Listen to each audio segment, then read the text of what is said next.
මං අද කියලා දෙන්නම් එස්තරා හෑම් එක පාවිච්චි කරන හරි ක්‍රමය. මොකද ගොඩක් කස්ටමර්ස් අවුරුදු ගාණක් එස්තරා හෑම් එක පාවිච්චි කරනවා. බට් පාවිච්චි කරලා තියෙන්නේ වැරදි විදියට. ඒ කියන්නේ ඕනට වැඩි වැඩිපුර ක්‍රීම් පාවිච්චි කරලා නැත්නම් ක්‍රීම් අඩුවෙන් පාවිච්චි කරලා. ඉතින් මම පෙන්නනම් අද හරි ප්‍රමාණය මොකක්ද කියලා.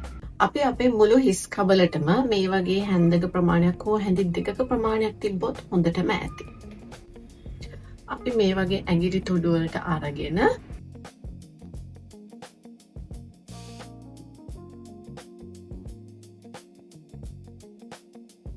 අපි හිස්කබලේ ඒ විදිහට ක්‍රීම් ගා ගත්තට පස්සේ අනිවාර්යයෙන්ම මිනිත්තු 5 හිස්කබල මසාජ් කරන්න ඕනේ.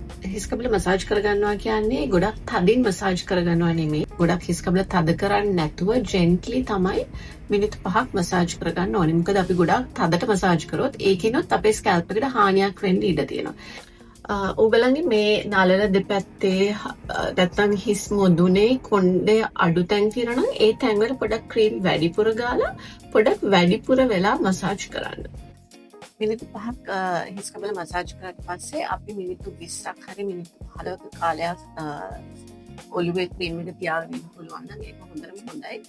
ෂැම්පූ ඉතාමත්ම පොඩි ප්‍රමාණයක් පාවිච්චි කරලා කොණ්ඩේ හොදලා දැම්මොත් ඇති. ඉතින් ඒ වගේ කොණ්ඩේ හොදලා ඊළඟ පාර ක්‍රීම් එක ගන්නකම් ඉතින් මුකුත් ආලේප කරන්නේ නැතුව තිබුණා තමයි හොඳ.